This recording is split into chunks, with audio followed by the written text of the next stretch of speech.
Buenos días. Hoy quiero presentar a varios familiares del caso Drone, familiares que están con nosotros para contarnos las historias de por qué fueron detenidos, qué les pasó y cómo los relacionaron a sus familiares con este caso. Vamos a tener con nosotros a Miliani Castillo Lunar, hermana de Ovaldo Castillo, condenado a 30 años, a Elvis Rivas, hijo de José Eloy Rivas, condenado a 20 años, Loredana Hernández, hija del general Héctor Hernández de Acosta, condenado a 16 años, y Venecia Zambrano, hermana del coronel Pedro Zambrano Hernández, condenado a 30 años. Lo que queremos con este inicio de una serie de otros eventos que vamos a tener presentando a los familiares es decirle y contarles a Venezuela y al mundo por qué los familiares dicen que sus con familias víctimas, de además de eso, de detenciones arbitrarias, de tortura, de desaparición forzada, son inocentes. Vamos a comenzar con Venecia Zambrano. Adelante, Venecia. Buenos días, Tamara. Primero agradecerte porque has sido nuestra voz ante el mundo. Siempre he dicho, y disculpa que empiece diciendo esto, pero tengo que decirlo, gente como tú es la que nos ha ayudado a seguir adelante, a saber que hay personas que sí están pendientes de nuestros familiares. Tamara, gracias. Cuento lo de mi hermano. Mi hermano es el coronel Pedro Javier Zambrano Hernández. Él tiene 5 hijos, de los cuales sus 2 últimos hijos son huérfanos de madre. Mi hermano ha sido perseguido desde el 5 de diciembre del 2017, cuando fue detenido y arbitrariamente, y lo mantuvieron durante 10 horas secuestrado, sin decirle nada, simplemente lo tenían allí que por averiguaciones. Después, el 7 de diciembre de 2017, igualmente lo tienen 24 horas sentados en una silla que por averiguaciones mi hermano no entendía nada. Él vino en diciembre para nuestro hogar y nos cuenta de que hay una persecución en contra de él, pero que él no tiene nada que temer, que él sigue en Venezuela porque él ama a su país, siempre lo ha demostrado, desde niño quiso ser militar. El 25 de enero del 2018, mi hermano se encontraba con sus hijos en Fuerte Tiuna, y cuando va a dirigirse a su trabajo, que él era director de la Escuela de Guardias de La Guaira, fue detenido arbitrariamente, sin orden de captura, ni nada le mostraron, por funcionarios de la DGCIM. Digo funcionarios de DGCIM porque estaban vestidos de negro y portaban pues insignias que decían que era la DGCIM. Yo no sé nada porque los niños estaban en el apartamento con una señora que los cuidaba. Pues la señora pensó que mi hermano fue para su trabajo y no supo nada de mi hermano. Nosotros empezamos a llamar que qué raro que mi hermano no tenía comunicación con nosotros.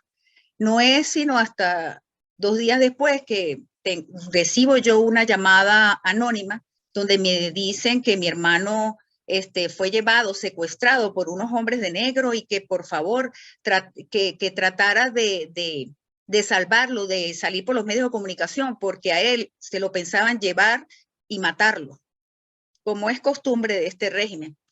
Yo no entendía nada, sin embargo, pues yo inmediatamente busqué la manera de denunciar ante los medios. Y una vez que denuncié ante los medios, 15 minutos después recibo una llamada de mi hermano y me dice, hermana, estoy aquí en la DGCIM, estoy vivo. No me dice que está bien, porque pues no estaba nada bien. Yo inmediatamente me dirijo a los tribunales militares, veo a ver si existe alguna orden, nadie me dice nada, me voy a la DGCIM, me dicen que él está allí por unas averiguaciones. Y bueno, no es sino hasta el 1 de febrero de ese mismo año que lo presentan en tribunales militares y lo involucran con el caso Paramacay.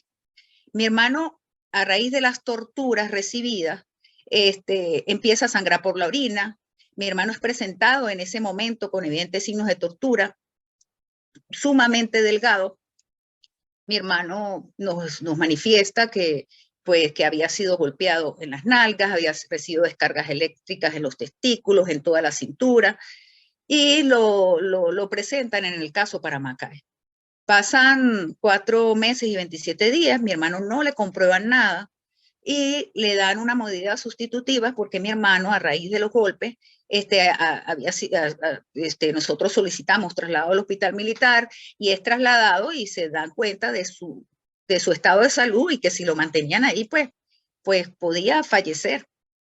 Mi hermano le da una medida cautelar, él se va para la casa a atender a sus hijos y pasa 4 meses y 27 días y el 4 de agosto del 2018 van a mi casa, mi mamá, mi hermano y sus hijos estaban en Fuerte Tiuna, vivían en Fuerte Tiuna y tocan la puerta y eran 3 funcionarios que se identifican como funcionarios de DGCIN y dice que tienen que acompañarlos a las celas de DGCIN. Eso fue el 4 de agosto. Mi mamá, pues, muy consternada, dice, la verdad que mi hermano todo el día estaba con ellos en el teleférico compartiendo y una amiga que pueden comprobarlo, que mi hijo que estaba ahí le muestra fotos, mire, pero nosotros estábamos pasando un día con mi tío, no, estas personas se lo llevan. Inmediatamente nosotros vamos a la DGCIN al día siguiente, no nos dicen nada. Eso es el 4 de agosto y no es sino al 13 de agosto del 2018 que lo presentan entre los tribunales, la abogado Carol Padilla es la que lleva el caso y le dictan una orden de aprehensión por los 7 delitos que se inventó esta gente con respecto a su montaje del magnicidio. Ese día mi hermano llega con la cabeza rapada, muy delgado, nos comenta que había sido nuevamente torturado, aparte humillado, porque lo presentan con su cabeza rapada, y bueno, lamentablemente pues lo involucran en este caso. Todos sabemos que este caso pues es para mí, y yo no sé, es un pase de factura contra mi hermano, porque mi hermano simplemente se ha dedicado a la crianza de sus 2 hijos que son huérfanos, y incluso pasó diciembre con nosotros y estuvo en el teleférico con mi mamá y no sabemos cómo fue que viene a caer en todo eso. Bueno, quizás sí sé, mi hermano siempre ha sido un hombre que pues ama a su país, Venezuela, no le gusta las injusticias y quizás fue incómodo para los superiores ver que mi hermano pues muchas veces se manifestaba y conforme con todas las injusticias que estaban ocurriendo. Lamentablemente, mi hermano, como todos saben, este juicio fue condenado a 30 años. Durante el transcurso del juicio, mi hermano no se le comprobó ninguno de los delitos. Incluso los funcionarios que dicen que lo aprendieron en la sala de espera de la DGCIN, cosa que es totalmente falso, porque mi hermano fue llevado de su apartamento. Claro, lamentablemente no se hizo video en ese momento porque estaban mis hijos, los niños de ellos, 9 años, 12 años, un niño de 13 años. Eran niños y mi mamá, una persona mayor. Entonces, lamentablemente, pero para todos hay testigos, todo el edificio se dio cuenta cómo se llevaron a mi hermano. Por supuesto, vive en Fuerte Tiuna, en residencias militares. La gente está llena de miedo, pero están las cámaras y nosotros en las pruebas dijimos, llévense las cámaras y vean cómo lo aprendieron, no como dicen ellos en la sala de espera de la DGCIN. Entonces fue desaparecido, torturado, como es costumbre del régimen, y luego presentado con evidentes signos de tortura, más sin embargo la juez hizo caso omiso a todas las denuncias y a la evidencia que se presentaba de que mi hermano había sido torturado. Este juicio pues está plagado de irregularidades, de detenciones arbitrarias en líneas generales, incluyendo la de mi hermano.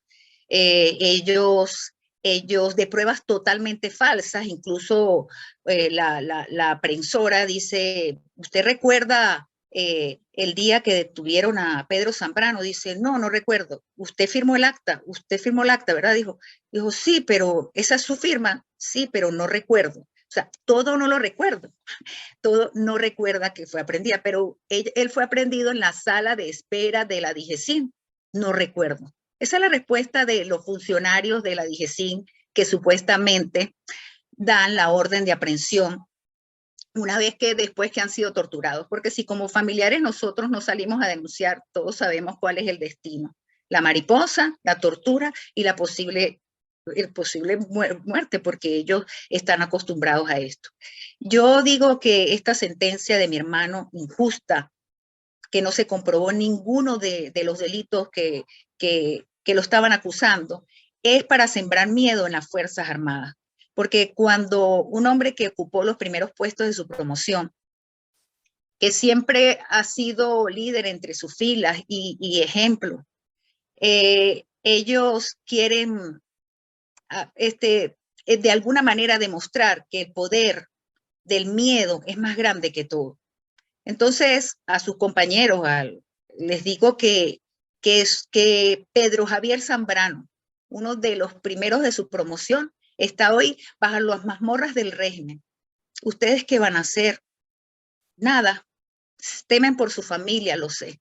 Pero lamentablemente esta política del miedo nos ha llevado a lo que estamos ahorita. Y cada vez ellos abarcan más espacios, porque lamentablemente la gente cuando uno denuncia, le da miedo incluso hacer un comentario, porque dicen, me pueden buscar en mi casa.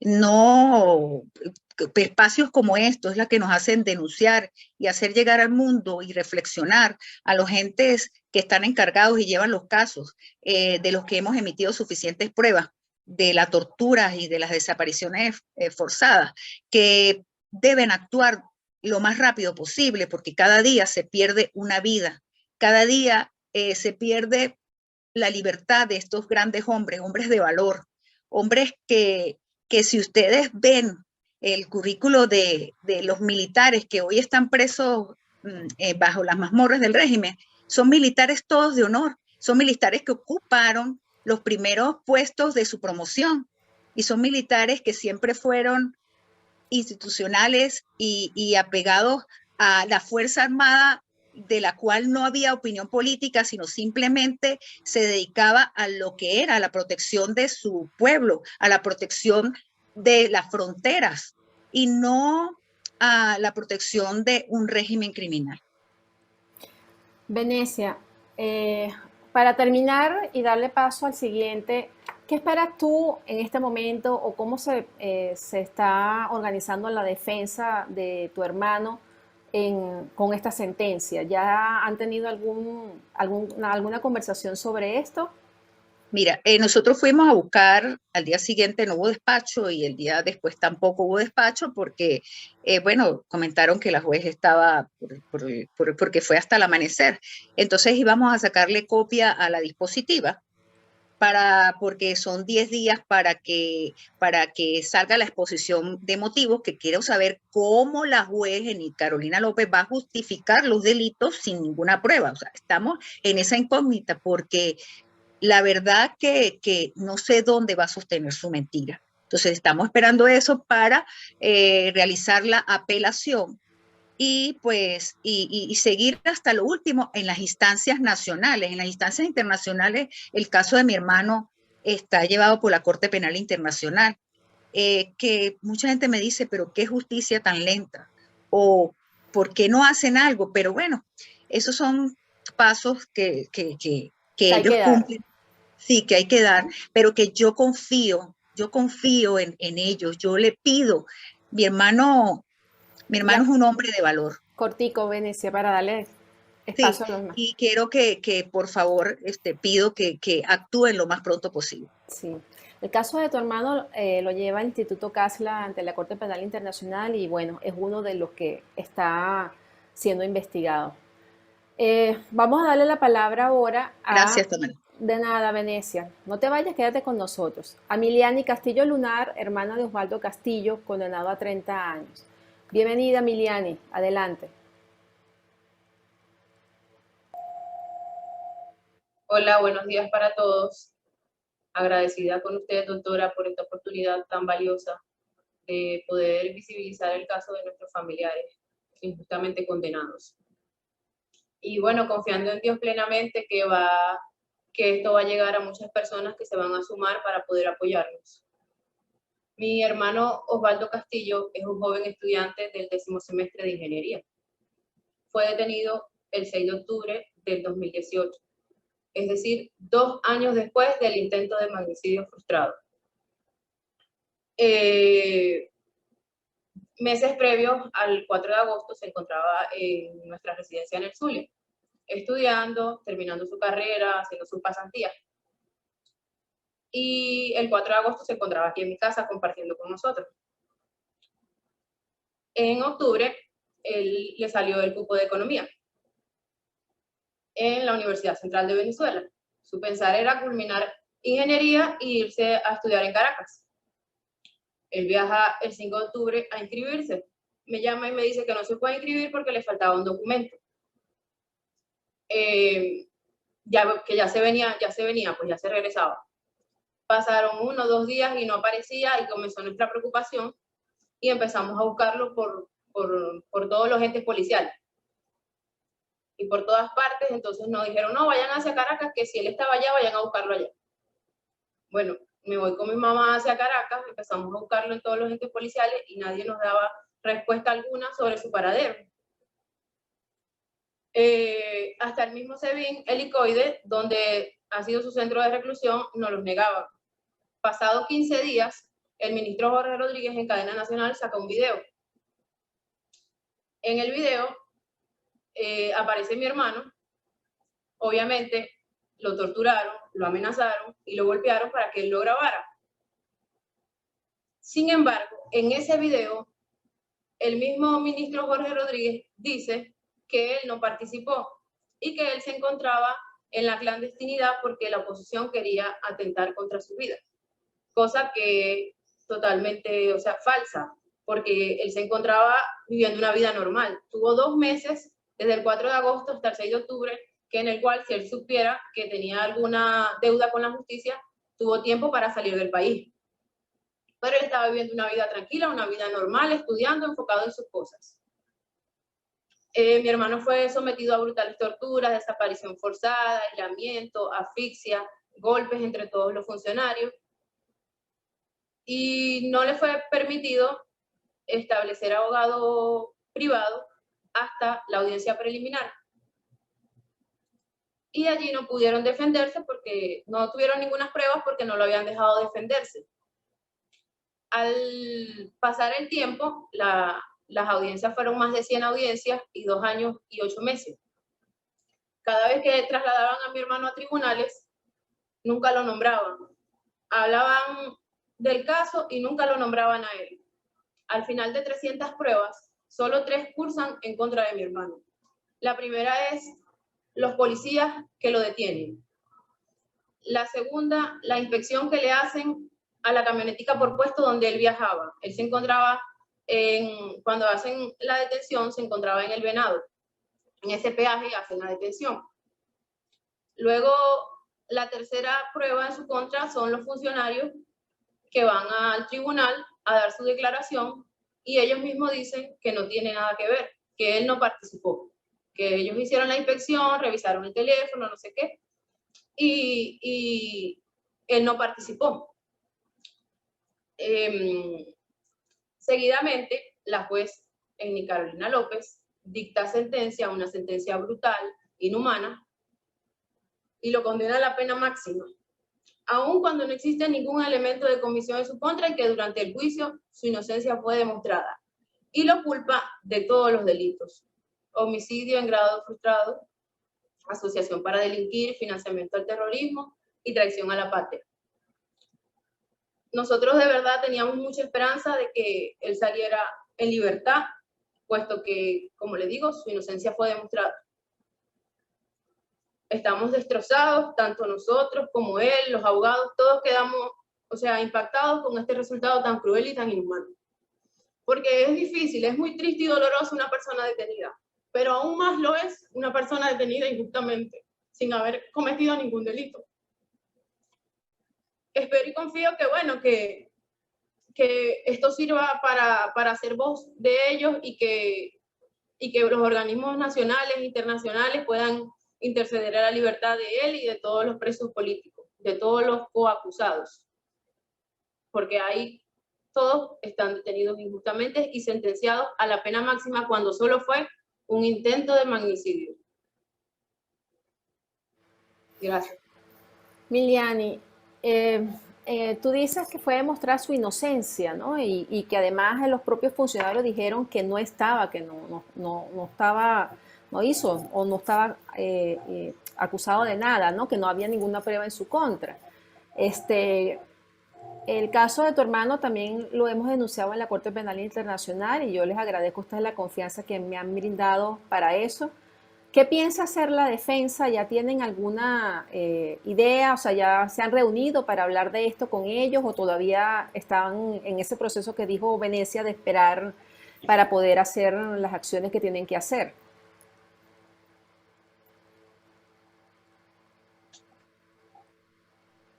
¿Me oyes, Miliani? No, se había colgado. ¿Escuchaste la pregunta? No. Te estaba preguntando, bueno, primero te estaba diciendo que te agradecía mucho la confianza de haberme dado el caso de tu hermano para denunciarlo en la Corte Penal. Un caso que está bien documentado gracias pues a toda la información que dieron los abogados y que dieron los familiares, etcétera, ¿no? Y te quería preguntar si has podido hablar con los abogados para saber qué acciones van a tomar. Bueno, sí, la abogada está esperando ir al tribunal para empezar con el proceso de apelación.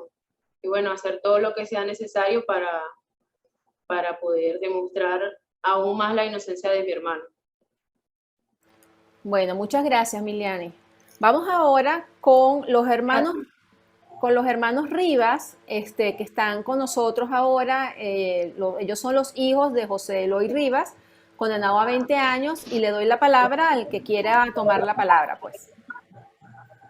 Hola, Tamara. Primeramente, muchas gracias por darnos la oportunidad de ser escuchados y de llegar a otras personas y conozcan de nuestro caso.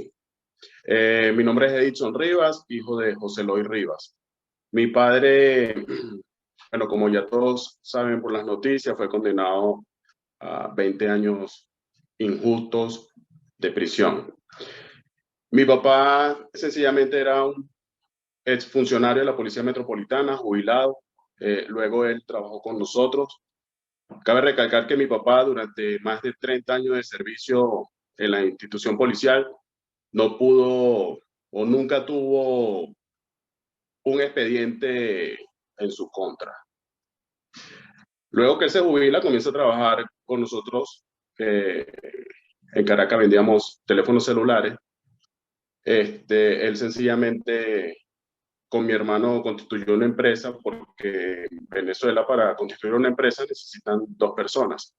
Mi hermano era el dueño de la empresa, o es el dueño de la empresa, y mi papá sencillamente firmó con él ese acta constitutiva donde tenía solamente un 5% de la empresa, más no tenía ninguna participación, ni en cuanto a bienes, ni ningún procedimiento administrativo, ninguna entidad bancaria, ni nada, no firmaban cuentas, nada. Sencillamente estaba allí para poder constituir esa empresa. Bueno, todo comienza aquel 5 de agosto, cuando él se encontraba en su casa en Caricuao, en un apartamento humilde, normal, celebrando el cumpleaños de su esposa, nuestra madrastra, Oyuki Vicentelli. Ellos estaban celebrando su cumpleaños. Llegaron los funcionarios del SEBIN preguntando por él, me piden su cédula y bueno, se lo llevan y no sabíamos el por qué lo estaban deteniendo. De allí en adelante, mi madrastra pasa por el SEBIN, pasa por la DGCIN, va a varios organismos y ninguno obtiene respuesta de él, hasta que un día lo ve en una camioneta del SEBIN, que justamente en ese momento iba a ser trasladado a la DGCIN. Bueno, nosotros nos enteramos de la desaparición de mi papá por las noticias, cuando salen estas cadenas y muestran a mi papá en cadena nacional como financista, que facilitó unos chips y que él fue quien facilitó algunos elementos electrónicos para volar unos drones, qué sé yo. Y nosotros sorprendidos de esa noticia, porque, por favor, ¿cómo podía llegar allí? Era algo completamente extraño e ilógico. Bueno, de ahí en adelante comenzamos a averiguar qué fue lo que pasó. Entonces, había el pago de un hotel y nosotros empezamos a buscar en los registros a ver qué pago era ese de lo que ellos estaban acusando. Nosotros, como todo el mundo en Venezuela, en el año 2017, 2018, 2019, para poder comprar la mercancía que utilizamos para vender, o sea, en este caso los teléfonos celulares, compramos dólares, bien sea transferencias, efectivo, para con ese dinero poder comprar celulares y revenderlos en Caracas. Pues era un ciclo económico y ese era nuestro trabajo. En realidad nosotros vendíamos teléfonos celulares al mayor y de tal. Mi papá en la empresa, él con nosotros trabajaba, era la persona que se encargaba de realizar las entregas, bien sea personales o las empresas de paquetería, llevar los equipos que había que llevar a X empresas a otros estados en Venezuela. Cuando verificamos esa transferencia, vemos la transferencia que se había realizado, un pago de un hotel donde se habían quedado algunas de estas personas que estaban involucradas en ese magnicidio. Y procedemos a ver qué había pasado, vemos quién fue que nos vendió esos dólares. Efectivamente, esa persona nos mandó a realizar un pago a un hotel y se realizó el pago. Pero durante la fase del juicio preliminar, no había forma como de demostrar por qué se había realizado ese pago. Cabe mencionar que, bueno, antes de que comenzara todo este tema de la presentación preliminar, mi papá fue trasladado a la DGCIN, desaparecido 45 días, sin saber nada de él, absolutamente nada. En esa primera visita que fue su esposa a visitarlo, fue una noticia extremadamente impactante, ya que ella nos informó que mi papá estaba sumamente delgado, con la cabeza rapada, estaba completamente ido, y bueno, le comentó sobre todas las torturas que había sido sometido, aún siendo una persona mayor en aquel momento, teniendo 60 años, sin piedad alguna, fue maltratado de forma inclemente y salvaje. Bueno, para proseguir, mi papá le colocaron los 8 delitos: financiamiento de terrorismo, traición a la patria, magnicidio, homicidio, todos estos cargos le imputaron. Durante la presentación preliminar, las audiencias preliminares, mi papá pasa a juicio solamente con un cargo, que es financiamiento del terrorismo parcial, así lo denominaron ellos. Porque sencillamente mi papá no tenía ningún elemento que lo involucrara a los hechos, en su teléfono, todas las investigaciones, ni siquiera hallaban por qué estaba mi papá detenido allí. Ellos no entendían por qué mi papá estaba allí. Hasta que por medio de la abogada Estefanía, enlaza un contrato, un acercamiento con Fiscalía para poder demostrar qué es lo que había sucedido. Entonces, el 9 de julio, nosotros le enviamos primeramente todas las pruebas a la abogada para que ella se las mostrara a Fiscalía y entendieran qué es lo que había pasado. Se cuadra una cita con la persona que trabajaba con nosotros realizando los pagos de cuando se compraban dichos dólares y otras funciones que tenía ella. Ella va a Fiscalía, obviamente aterrada, con muchos nervios, pero sabiendo que éramos inocentes, ella fue a declarar, porque no tenía nada que temer, pero sí tenía muchísimo miedo. El 9 de julio del año 2019, ella se entrevista con el fiscal Farid Mora. La empleada se llama Joana Arevalo.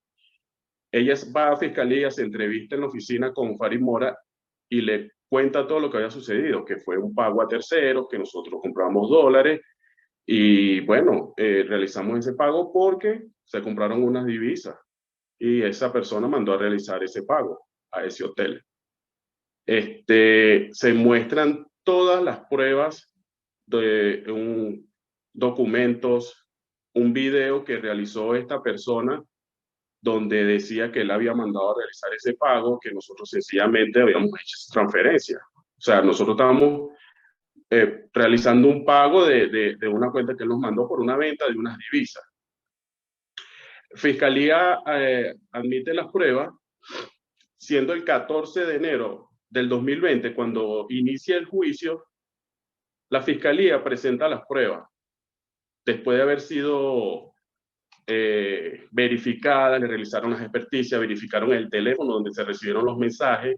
Nosotros le dejamos todo eso a Fiscalía para que ellos vieran, le realizaran todas las experticias necesarias para que pudiesen ver que nosotros estábamos contando la verdad. La Fiscalía darse cuenta de todo esto, ellos consignan todas las pruebas ante el tribunal y él, con palabras textuales, de buena fe, entregaba esas pruebas y exculpaba a José Eloy Rivas Díaz en ese momento. Nosotros en ese momento obviamente sentimos como un alivio de que, bueno, mi papá estaba siendo exculpado, se había entendido, se había demostrado la inocencia de mi papá. Y estamos, digamos, un poco más relajados.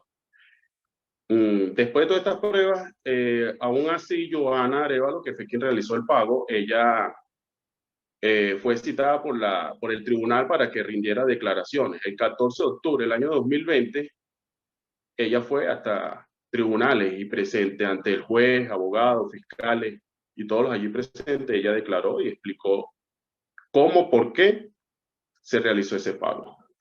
Y bueno, todo estaba hasta ese momento claro y entendido, y nosotros sencillamente estábamos esperando que terminara el juicio porque mi papá siendo exculpado, porque se habían entregado las pruebas que demostraban su inocencia, había sido todo demostrado. O sea, ya nosotros creíamos que mi papá iba a salir en libertad. Bueno, el terror y digamos que el día más oscuro de nuestras vidas llega ese 4 de agosto en la madrugada, a las 5 de la mañana, cuando nos dan la noticia de que mi papá fue condenado a 20 años de prisión, siendo exculpado y completamente inocente. Demostrado ante un tribunal, demostrado ante la juez, demostrado ante la fiscalía, y todo el mundo sabía que mi papá es una persona inocente, y aún así ellos, con toda la alevosía, lo condenan a 20 años de prisión. Es fuerte. Entonces, pues es parte de nuestro relato, y en vista de esta atrocidad queremos ser escuchados, queremos que nuestra voz llegue a instancias internacionales y que este caso sea denunciado, porque se ha cometido una grotesca injusticia, tanto como con mi padre, y me solidarizo con los otros familiares porque conozco de la inocencia de alguno de ellos. Hemos escuchado todo esto. Una pregunta, quería hacerte una pregunta. ¿Quién te dijo que estaba exculpado? ¿Qué fiscal dijo eso? Pues la abogada, mi madrastra Oyuki, que ella entraba a las audiencias, y la abogada nos comentó que él, cuando consignó esas pruebas, las entrega al tribunal y decía que estas pruebas favorecían al señor José Eloy Rivas Díaz. Por lo tanto, ellos exculpaban a mi padre de la acusación que tenía en su contra. La propia fiscalía. El señor Farid Mora, para ser más exacto. Imagínate. El fiscal Farid Mora. El 14 de enero del 2020. Ya. Bueno, mira, yo te voy a decir una cosa. Estoy conociendo el caso por ustedes, ¿no? Y yo de Farid Mora no espero absolutamente nada, y mucho menos una palabra ni sincera ni leal, porque es él justamente el que junto con el DGCIM planifica el procedimiento, ¿verdad? Inventa las pruebas, inventa los expedientes, acusa a personas que no tienen nada que ver y además de eso induce las torturas. Las torturas de las que fue víctima tu padre fueron inducidas por el DGCIM, pero por la fiscalía que estaba en las oficinas del DGCIM. Farid Mora tiene una oficina en el piso 2 del DGCIM. Farid Mora. Todo lo que le pasó a todos los que están implicados en este caso, en tortura, desaparición forzada, violencia sexual, etcétera, pasaron por sus manos. Entonces, yo en ese señor, la verdad, pero es que no creo, por supuesto, nada, aparte de que, por supuesto, él forma parte de esa cadena de mando de torturas sistemáticas que se han ejecutado en el DGCIM, ¿no? Entonces, bueno, gracias por contarnos su caso. Vamos a escuchar ahora a Loredana Hernández, la hija de Héctor Hernández de Acosta, el general Héctor Hernández de Acosta, y después entonces venimos con una ronda de salida, ¿de acuerdo? Adelante, Loredana. Bueno, Tamara, gracias. Igual quiero saludarte a ti como a todos los familiares que se encuentran defendiendo a sus papás, a sus hermanos. Lamentablemente, mi papá es uno de estas víctimas. Mi papá es el general Héctor Armando Hernández de Acosta, un general de la Guardia Nacional, íntegro, honesto, primero de su promoción, primero incluso en todos los cursos que hizo, bilingüe, una persona más allá de su formación académica, es una persona humana, que la gente lo recuerda por su calidez, por ayudar, por ser una persona que siempre estuvo apegado a la Constitución, una persona muy respetuosa, honesta, y recordado también por ser uno de los pocos militares que nunca cayó en hechos de corrupción y por ser un militar 100% honesto, que nunca pregonó ideologías, una persona que no solamente lo digo porque es mi padre, sino porque es una persona que se ha dado a conocer por sus actuaciones y a veces no hacen falta las palabras. Creo que todo el apoyo que he recibido durante estos días con los comentarios y mensajes de las personas hablan de él. Y ese es el objetivo, ¿no? Que incluso que cuando me vean mi cara como hija, vean la cara de él. Bueno, mi papá lo detienen el 13 de agosto del año 2018, en horas de la noche, en nuestro hogar ubicado en Caracas, en Chacao exactamente.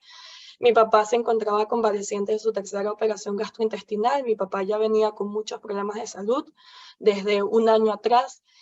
Aparte de este problema que ya dije, él sufre del corazón, él sufre también de diabetes.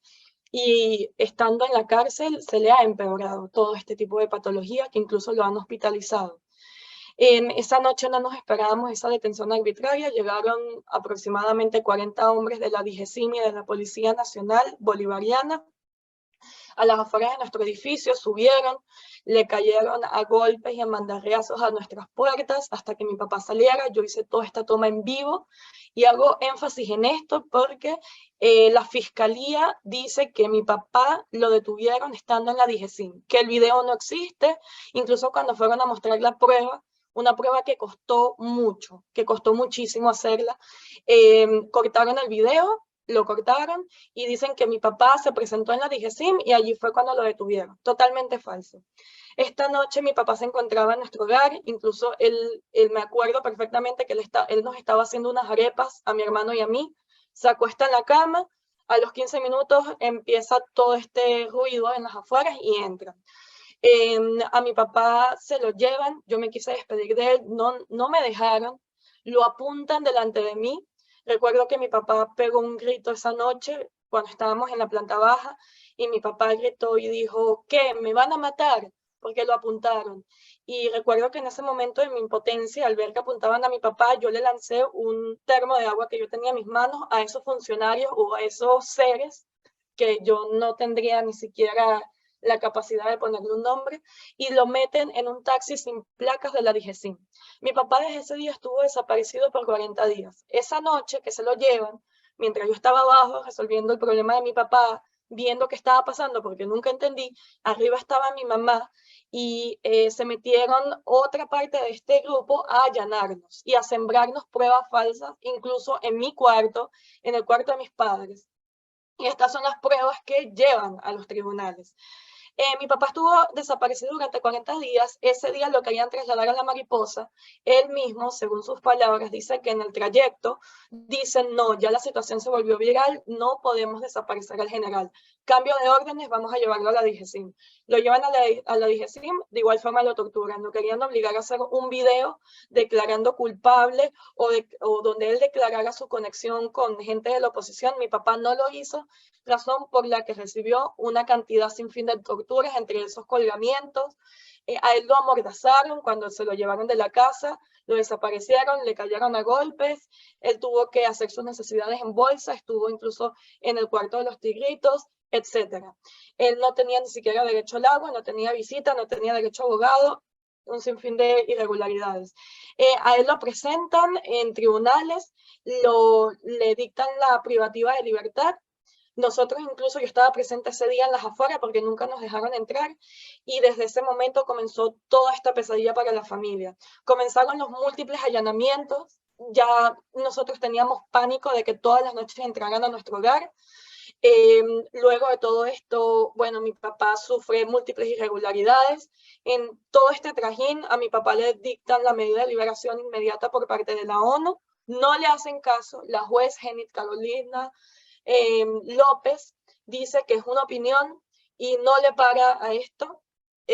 Además, él tiene medidas cautelares de la OEA, que por cierto, tú, Tamara, fuiste la responsable de llevarlas. Y también hemos denunciado el caso en la CPI, en la Corte Penal Internacional. A todas estas, nosotros como hijos, nosotros somos 2 hermanos, hemos incluso tenido que estar en la cárcel, hemos tenido cumpleaños donde nos hemos aparecido hasta con la torta, en la DGCIM en boleíta, nos dicen no por pura maldad. A mi papá le han robado alimentos, a mi papá le han desaparecido cosas, en especial en estos primeros meses donde estuvo detenido. Y bueno, qué mayor impacto que ver a un papá preso estando inocente. Mayor sorpresa fue ahorita cuando el pasado 4 de agosto del año 2022, que coincide con la fecha de este supuesto hecho de los drones, dictan la privativa de libertad de mi papá. Nos sorprendió, sí, a mí me impactó y significó para mí muchísimo dolor, porque le dictan 16 años. A él lo acusaban de 8 delitos. Le tumbaron todo, faltando 5 días para que le dictaran la sentencia, le cambian el delito de traición a la patria a conspiración. Le dicen a mi papá, usted tiene ahorita la oportunidad de asumir este delito. Mi papá no lo iba a aceptar ni lo va a aceptar jamás porque mi papá es inocente. Como mi papá no lo aceptó, este fue el único delito que le dejaron al final. Y esto para un militar significa este delito está entre los 14 y 24 años y a mi papá le ponen 16. Sin pruebas, todas se tumbaron y le acusan de este delito.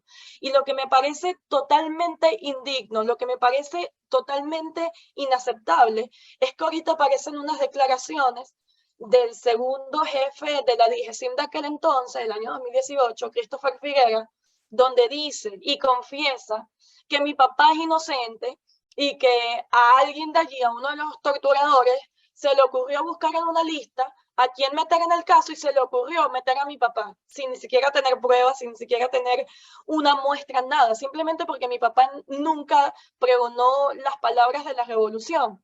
Simplemente porque mi papá no quería ser parte de todo ese circo. Tienen que meterlo en un hecho tan atroz que él no tiene culpa en lo absoluto y que lo está diciendo ahorita ese señor, que por cierto, aprovecho la oportunidad, no sé si él me está escuchando, pero siento que si él que estaba en ese momento como jefe de la DGCIM, como segundo jefe, él pudo hacer más. Y ahorita es demasiado tarde escuchar esas palabras. Y realmente esto es muy doloroso. Y esto solamente lo vivimos nosotros, los familiares, porque esto es una injusticia para toda la familia.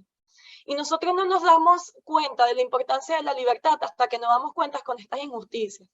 Entonces, nada, yo realmente, como lo dije y lo sigo diciendo en mis redes sociales y donde tenga la oportunidad de decirlo, yo voy a luchar por la inocencia de mi papá. Nosotros vamos a apelar. Yo no creo en el proceso. Tengo mucho que decir de la juez, de los fiscales.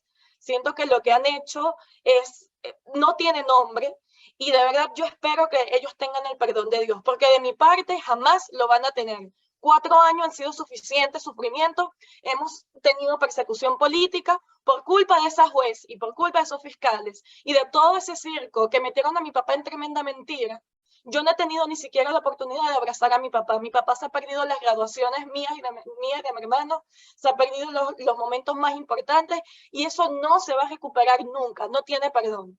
Yo simplemente ya hago esta queja pública porque quiero que venga la justicia, quiero que la gente tome conciencia y nos ayuden a todos los que hemos declarado en esta oportunidad a saber de la inocencia de nuestros padres. No vamos a aceptar que los condenen. No, yo no me voy a quedar con esos 16 años. Yo voy a luchar hasta que mi papá salga lo más pronto posible. Y lo lamento por todos aquellos que jugaron a su derrota. Lo lamento porque ustedes son pena, a mí me dan asco y espero que a ustedes no les toque vivir lo que tienen que vivir ahorita todos nuestros familiares.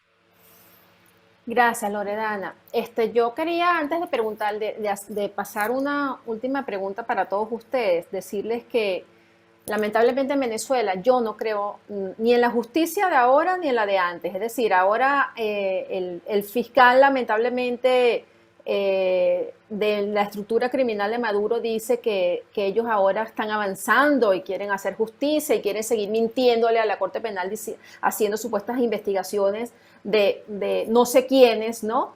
Pero de ninguno de los altos responsables, como ha dicho hoy en día Loredana, ¿no? Y bueno, lamentablemente me asombra en el caso de tu papá que 5 días antes de la sentencia hayan metido un nuevo delito por conspiración y le hayan cambiado el delito. O sea, ¿qué es eso? ¿No? ¿Cómo puede ocurrir eso? ¿No? Y en el caso de la familia Rivas, que el propio fiscal le haya dicho que no es culpable y lo hayan culpado y lo hayan sentenciado igual, ¿no? Y al igual que los otros casos en donde simplemente, pues, la defensa de las personas, según lo que les escuché a todos ustedes, demostró que eran inocentes sus familiares. Yo, como les digo, mientras no exista Estado de Derecho en Venezuela y no haya poderes independientes y tengamos a una persona como Nicolás Maduro en el poder, pues yo de la justicia no espero nada, pero ustedes tienen que, por supuesto, seguir en las instancias nacionales, apelar a esas sentencias y además de eso, algo muy importante y no quiero que se les olvide, porque es lo que yo siempre les recomiendo a los familiares de los presos políticos. Las causas políticas tienen que ser visibilizadas. La gente se tiene que enterar de quienes están presos por oponerse, por disentir en contra de lo que es el régimen de Nicolás Maduro, que es una dictadura. Y guardarse el caso y no denunciarlo porque a lo mejor piensan que pudiera salir, no funciona en el caso de Venezuela, no ha funcionado en ninguno de los casos de los perseguidos políticos. Yo quisiera que cada uno, en el mismo orden en que intervinieron antes, me contara o le dijera a través de esta pantalla a los venezolanos y a quienes los escuchan en el mundo, ¿qué más podemos hacer por sus familiares? ¿Qué quieren ustedes que se haga por sus familiares? Adelante, empezamos con Venecia. A todos los que me escuchan, al pueblo de Venezuela, a los compañeros de mi hermano Promoción Batalla de los Horcones, a la Guardia Nacional, a todos los militares. Recuerden que hoy lo que le pasa a mi hermano, injustamente condenado, le puede pasar a cualquiera de ustedes. Al mundo entero le pido, sean una voz por nosotros. Cuenten lo que estamos viviendo, nuestra familia, nuestro pueblo. Mi hermano ha sido torturado, secuestrado y condenado, siendo que fue probado suficientemente su inocencia. Les pido sean el eco de nosotros en el mundo. Dios los bendiga y algo que es muy importante, no se está luchando contra gente que tiene un poco de conciencia, nada de conciencia. Oremos a Dios y pidamos a Mamita María, a la Virgen María, para que cese las injusticias y pronto podamos estar en un país libre. Miliani.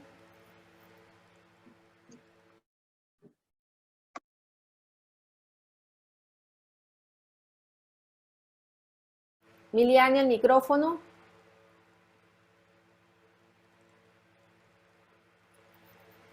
Bueno, a todos los venezolanos, a todos los defensores de derechos humanos que aún quedan en Venezuela y que se encuentran fuera del país, luchando por todas estas injusticias que se han cometido a lo largo de este gobierno, les digo que por favor sigan de pie, sigan con fuerza, que de verdad nos hacen sentir apoyados. Son nuestra única ayuda y soporte en todo esto. De verdad que no se olviden de los presos políticos, porque es muy injusto todo lo que a uno le toca vivir y lo que uno ve en este proceso. Jóvenes de la familia Rivas. Ok, Tamara, como tú mismo dijiste, yo le diría a la gente que si sale involucrado en algún caso político, por muy pequeño que sea, hace la voz desde que empiece. Porque el caso de otro, me parece que es uno posiblemente lo más injusto, porque mi papá no es militar, no es político, no tiene dinero. Somos una familia humilde que venimos a la parroquia Caricuao. Salimos lamentablemente involucrados en este hecho, porque, o sea, es increíble. Quiero que todo el mundo conozca el caso de mi papá, como un hombre de la parroquia Caricuao, humilde, jubilado de la Instituta Policial Metropolitana, puede ser acusado de financiamiento al terrorismo. O sea, no tiene lógica. Y no conforme con eso, logramos demostrar su inocencia. Como dice usted, el fiscal lo exculpó, mi papá es inocente, y responsabilizó a la juez y a los fiscales por la vida de mi papá. Porque como comprenderá, él tiene 64 años y es muy duro para una persona que trabajó toda su vida de manera honesta ser condenado de esta broma. Y le digo, o sea, para mí me están matando a mi papá y ellos saben que es inocente. Así que los invito a denunciar y alzar la voz. Gracias. Loredana. Bueno, debo decir que en Venezuela y todos los venezolanos, independientemente si están en el país o no, tenemos libertad condicional. Y yo hablo como hija. Yo lo que les pido a todos es que no los olvidemos. Y si en algún momento alguien tiene la oportunidad de hablar en representación de ellos o de unirse a nuestra causa, háganlo.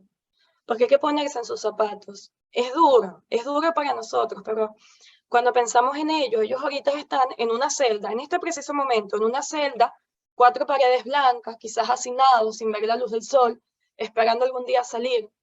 Y qué triste sería si nosotros no los acompañáramos en esta lucha ni en este dolor. Entonces yo lo que hago es un llamado de empatía, de acompañamiento, y que todos tenemos esa libertad condicional. Así que hay que unirnos y luchar hasta verlo todos en libertad. Y para finalizar, yo le quiero dar las gracias a todos ustedes por habernos acompañado y además por haber contado sus causas, que son, bueno, tan tristes, ¿no? Y además que acaba de pasar esas terribles sentencias y ustedes todos deben estar muy impactados. Simplemente a todos los venezolanos, no hay justicia, no existe una forma de obtener justicia y lo peor que le puede pasar a un preso político es el olvido. No dejemos que eso ocurra.